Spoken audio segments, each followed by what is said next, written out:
कराची के इलाके खारादर में एक पुलिस अफसर की जानिब से बाइक राइडर पर तशद्दुद का वाकया सामने आने के बाद एसएसपी सिटी ने नोटिस लेते हुए मुतल्लिका अफसर को मुअत्तल कर दिया। पुलिस के मुताबिक वाकये की सीसीटीवी फुटेज मंजरे आम पर आने के बाद एसएसपी सिटी आरिफ अजीज ने कार्रवाई करते हुए सब इंस्पेक्टर आसिम को मुअत्तल कर दिया है। सीसीटीवी फुटेज में देखा जा सकता है कि एक एएसआई पेट्रोल पंप पर मोटरसाइकिल पर बैठे बाइक राइडर पर तशद्दुद कर रहा है। मुअत्तल सब इंस्पेक्टर आसिम ने अपने बयान में कहा है कि उसने बाइक राइडर को पेट्रोल पंप पर गुटखा खाते देखा था।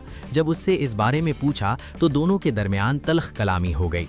एसएसपी सिटी आरिफ अजीज के मुताबिक वाकये की मुकम्मल तहकीकात जारी हैं और रिपोर्ट की रोशनी में मजीद कार्रवाई की जाएगी।